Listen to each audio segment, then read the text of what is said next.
We have Jimmy and Stiggs, as a brand, and Yeah. each one of those things requires a different strategy, and not only a long-term plan but also short-term. So what we're working on right now is we're working on building a range of licensees that can make different products that will support the horror section business goals. And we started with a relationship with the retailer Hot Topic here in the United States. They have roughly 1,000 stores across their two brands, Hot Topic and Box Lunch, and they're a pop culture retailer. So horror is something they're very interested in, and so are their consumers, their fans, and so we're producing some products for that. And then secondly, when you get a new pop culture IP, one of the intellectual property, one of the first things you want to do, at least in our experience, is you want to build a publishing program that will build some depth around the stories that your characters or the characters in your stories are experiencing.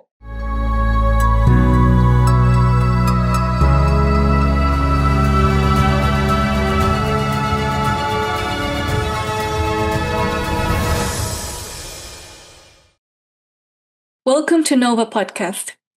This is a podcast where we explore the stories behind innovation, creativity, and change. We bring you conversations with the thinkers and doers who are shaping our world. Get ready to be inspired and to see things from a new perspective. Let's dive in. Welcome to Nova Podcast.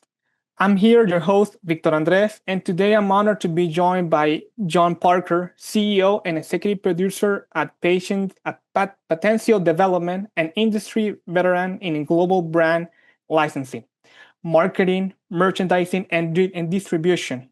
John, your career spans iconic names like Studio Ghibli, which I'm a fan of it, Bluefin, and Tokyo Pop, as well as massive retails and distribution operations.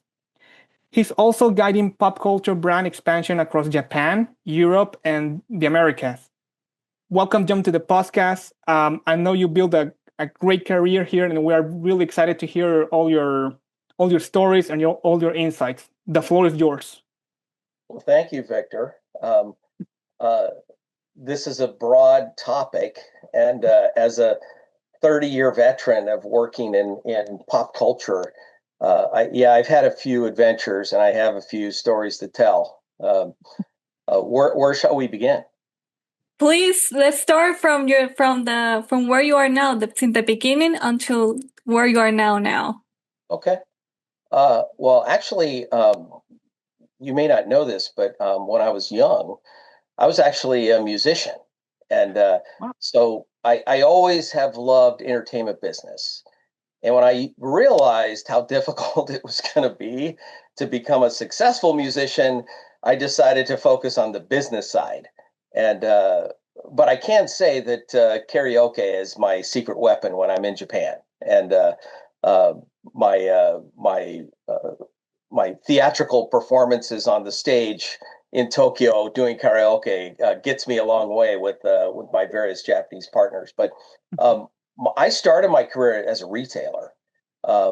I When I graduated from business school, I realized I didn't know anything and I needed training. So I worked for a chain store retailer in California and eventually became the head of operations for a 400 store operation. And that was during the time when you could buy music in a package as a CD, or you could buy a movie, in a package as a DVD. And that seems like a long time ago, which it was, but that that job resulted in me getting the head of expansion in California for Blockbuster Video. And at the time, Blockbuster was, the biggest thing going. It was growing very fast, and so I can remember, I was running about 115 stores in California, and I can remember one day in expansion, we opened 15. That's quince, 15, 15 new stores in one day. And Mm. and I thought, okay, well, I'm the head of operations. I should like congratulate all the managers. So I started very early in the morning, and from Santa Barbara to southern LA.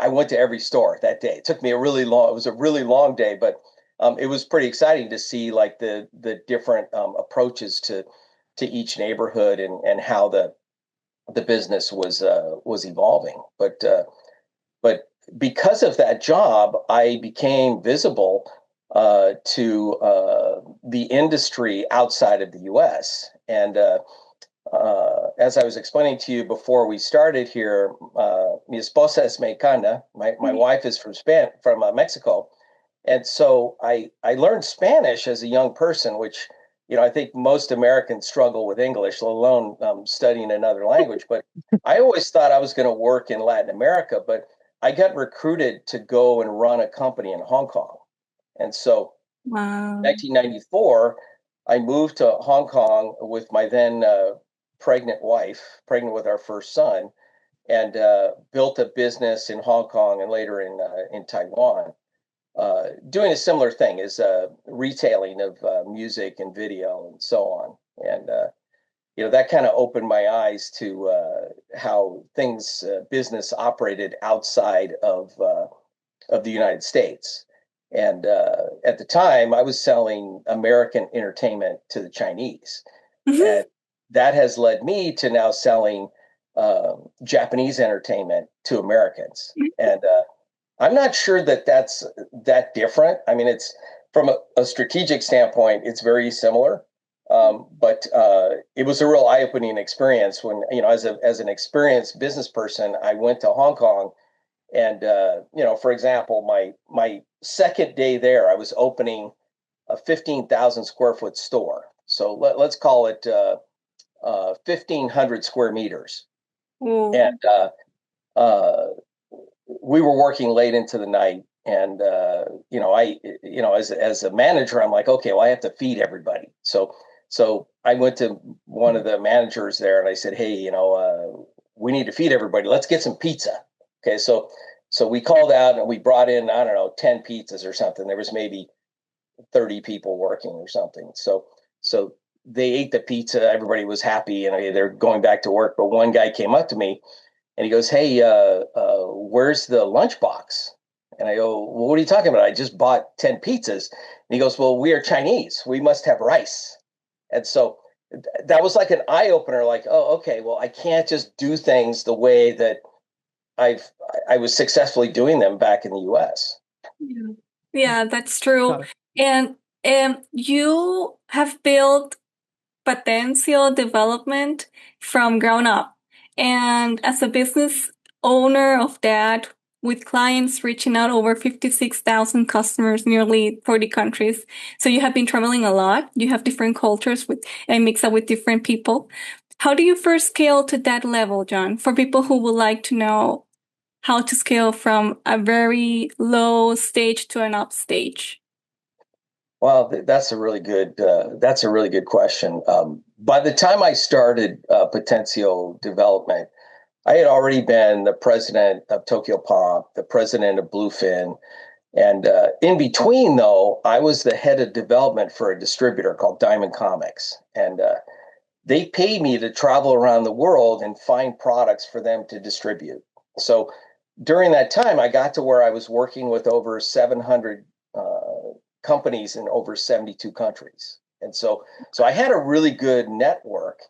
And early on, I realized that, oh, that was my one of my secrets, right? To build that network. So from the very beginning, of social media, I think a lot of people thought, oh, well, I'm going to build my audience on Facebook or Instagram or whatever. But I guess I guessed right because I focused on LinkedIn. And so I built a really large international audience on LinkedIn. It's still growing.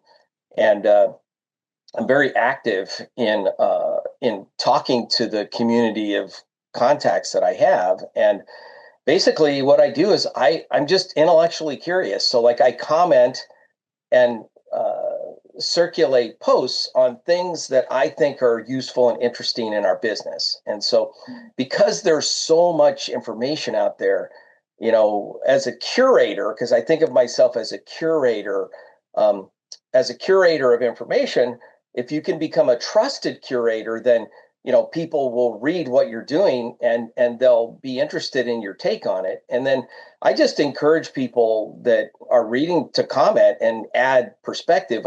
And I get a great deal of that. But from the beginning of Patencio Development, I thought, okay, well, I have this network.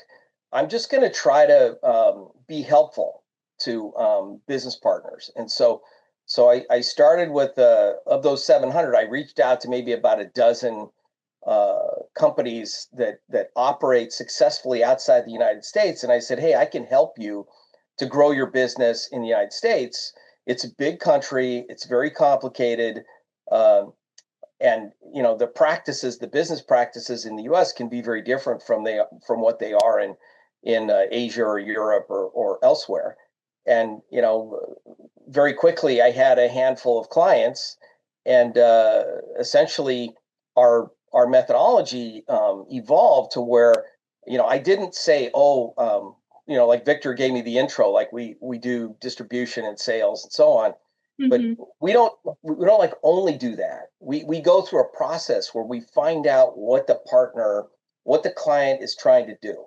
So like if they're trying to expand their distribution, then okay, that's uh, one strategy that we may have. If they're trying to build their brand awareness, that's a different thing. If they want to do a pop-up store, that's still something else. And so we go through that discovery process, and we document what the deliverables are, and then from there we build our business plan to execute the strategies to help them achieve the goal. Right.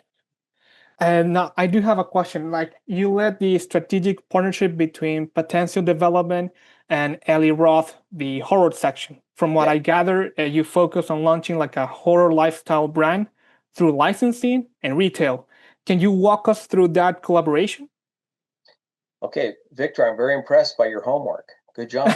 Oh, I can see it back there, the horror in there from your, I can see it. We actually have a new, we have our first movie coming out this next week, Jimmy and Stiggs. Oh. And we're very excited about this. The horror section, Eli Roth's new business. He's going to have 4 films in the next year. This is the first one. But to answer your question, Victor, is really about brand management. In this case, we have Eli Roth as a brand. We have his new company, the horror section, as a brand. We have Jimmy and Stiggs, as a brand, and each one of those things requires a different strategy, and not only a long-term plan but also short-term. So what we're working on right now is we're working on building a range of licensees that can make different products that will support the horror section business goals. And we started with a relationship with the retailer Hot Topic here in the United States. They have roughly 1,000 stores across their 2 brands, Hot Topic and Box Lunch, and they're a pop culture retailer. So horror is something they're very interested in, and so are their consumers, their fans, and so we're producing some products for that. And then secondly, when you get a new pop culture IP, one of the intellectual property, one of the first things you want to do, at least in our experience, is you want to build a publishing program that will build some depth around the stories that your characters or the characters in your stories are experiencing. So we're in the process of arranging different publishing partnerships, and I expect that we're going to have novelizations, art books, manga, comic books, etc. Wow. within publishing, there's dozens of different types of formats, and those formats appeal to different demographics and interests of readers. Amazing. Wow, amazing. And Yeah. John, you handle brand campaigns for Studio Ghibli. Victor Andres is a huge fan of Studio Ghibli. And Kotobukiya in Japan and Best Kingdom in Taiwan.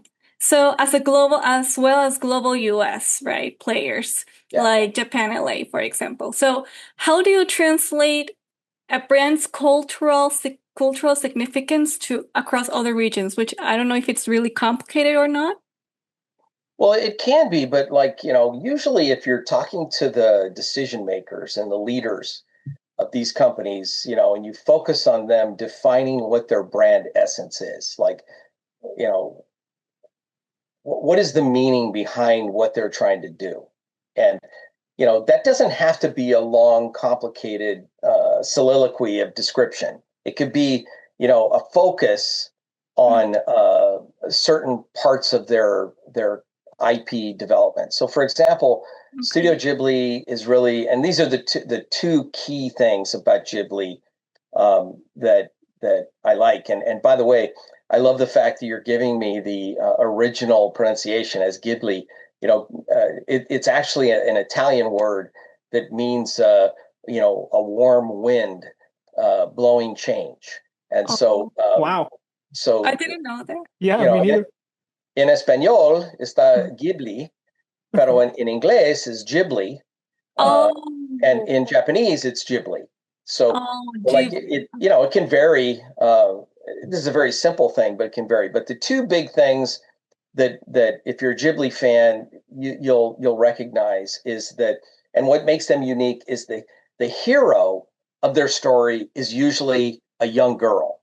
Now, if you look at animation and pop culture, heroes are usually not the girl. They're usually some young boy who's the spandex wearing superhero, or the I'm going to save the day young man, right? So I like the fact that the hero or heroine in this case is usually a young female, and with that, of course, the Ghibli creators, led by Miyazaki, Hayao Miyazaki, they're not afraid or hesitant to describe the challenges that those young girls are experiencing just in their daily life. Okay.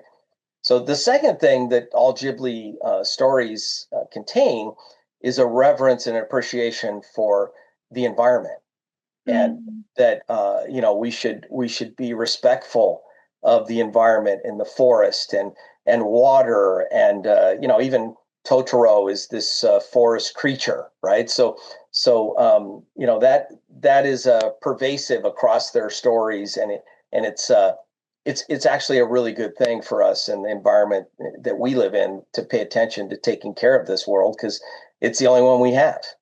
That's true. Yeah. Totally. And John, you're in tune with movie and media trends, as all of our listeners are now aware of. Your team recently predicted the top films in 2025. So my question to you is, how do cinematic trends inform your business decisions? Well, we have four brand managers on our team, and they each have unique skills. Two of them are Japanese. They read and write Japanese. One of them is a fan convention and events expert, and another is a recent MBA grad. So he's very knowledgeable about the business side, as well as he's a superhero and Star Wars guy. And so because he's a superhero, this is Will, my nephew, Will Parker. Because he's a superhero expert, he's watched every one of the Marvel films. He's monitoring what's popular, not just because of the box office reporting that we get, but also like as a consumer of what's the quality of the films that are being produced. And like anything, trends go up and they come down, and a certain amount of hubris sometimes emerges for successful business people.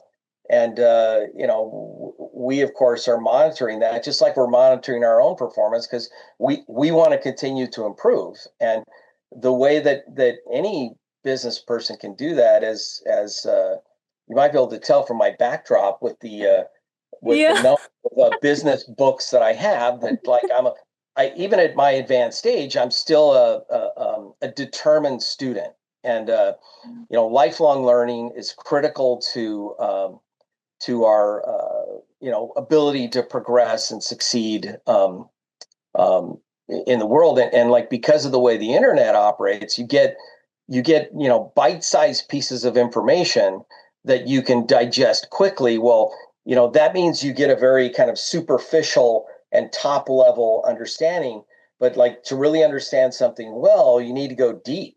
And that takes time and dedication. And so therefore, I'm reading a new book like every week, and trying to advance my understanding of not only the business we operate in, but the business models and the business practices as they vary around the world. And John, since you mentioned that, so what is your leadership philosophy for people who would like to have this advice on their businesses, trying to build throughout the entertainment industry? You guys have some good questions here. I'm very impressed. Leadership, in my experience, I've evolved as a leader. I used to be a lot more managerial, and okay, I need to pay attention to what the priorities are of my team, and like giving them instruction and following up on this and that. And as I've gotten more experience, what I've realized is that nobody comes to work every day and says, I'm going to fail today. They all are trying to do their best. And so the best thing that I can do for them is to help them. And so in Asia, they call this like a bottom-up management style. In the West, I think most managers work top-down. They're like, okay, I'm going to set the objectives, and then my team is going to go and execute them. And so, I focus really on collaboration, and that's not just with my team, but also with my partners, with my clients. And we can get a huge amount of benefit out of just being a good listener. And it's a rare skill. A lot of people aren't good listeners. And if you can develop those listening skills, you can pick up all kinds of pearls of information that are really useful in helping you succeed. And it reduces friction because the other party feels like they're part of the decision. The collaboration always gets a better result than an individual doing it on their own. And so, me as a leader, I'm really relaxed in that and focused on the collaboration. Great. Right. Collaboration then. John, your career is actually extraordinary, case study in like a global brand navigation. So my question to you is, what's next for you and for Patencio? Well, we have grown a lot in the last year and a half. We went from just one brand manager to now 4, and we're representing retailers now. We're doing pop-up stores. We're working not only in Japan but also in Europe, and even in Canada and Mexico. And so, what I really feel like is that, and if you look at what's happening in streaming, just taking say Netflix or Disney Plus as an example, we're going to continue to see more and more IP that's going to emerge from other languages and other cultures. And every successful business that we see, they want to enter the largest common market in the world, and that's the United States. And so companies, they have their choice. They can come here, set up their own company, hire their own people, and build a business like that. But that's really risky, and it's really expensive. And so what we think is we're going to increasingly become a potential partner to a lot of those guys to help them get started. And, we can help them get started, for say a year or 2 years in the early days of their business, and be a short-term partner, or we could be a long-term partner. Like we have some companies we've worked with since the beginning of Patencio Development. But, we try to be flexible there, and, we only work on things that we like. So like if we go through our process, that discovery process I was talking about earlier, where we're trying to identify what the goals are of the business, once we identify what it is that they're trying to do, if that's something we think we can successfully do and we like working with them, because that can take a few months, then we get started. And so therefore it's collaborative, but it's also very friendly. And I think that is going to continue to be a growth driver. But lastly, because of what's happening with marketing, I think that, we're going to continue to be very much involved with social media and building brands online. But we're also going to grow in implementing marketing at events. And the fan convention space, you probably heard of San Diego Comic-Con, or even in Mexico now, there's a show called CCXP it's a derivative of the show in Sao Paulo, Brazil, that has become really, really influential. Well, these shows, there's 8 of them in the United States that have over 100,000 attendees. There's 35 around the world that have over 100,000 attendees. And what is happening is people that are fans of stuff, they want to geek out with their colleagues online, but they also want to go to a physical event and participate. And so, we're going to continue to grow our involvement there, and, be involved in producing activities and sales to fans for each of those types of events. John, before Victor Andres ends up with the final closure of the podcast, I have one question that our audience noticed that we will be talking to you, and this is a question from them. So the question is more related to the percentages, or at least if you can give us a broad view of this. So the question is, how much does the merchandiser and broadcaster gets as a percentage of a successful original IP? Is an original IP a good way to start within the entertainment business, or is it really hard? It's really hard to develop an original IP. But, a great, compelling story with great, compelling characters, if you can build an audience, which it's easier than ever now to build an audience online. And, starting with YouTube or TikTok, or even with Instagram, what we find is if you can build an audience of 100,000 or more fans or followers that are interested in something, then you have a real chance to build a business. And I forget where I read this, but there was a study that showed that an independent influencer with 100,000 fans that are willing to pay them $100 a year is a $1 million business. So therefore, that's, when you think about it like that. I'm sorry, I'm doing the math wrong. 100,000 fans paying you $10 a year is $1 million business.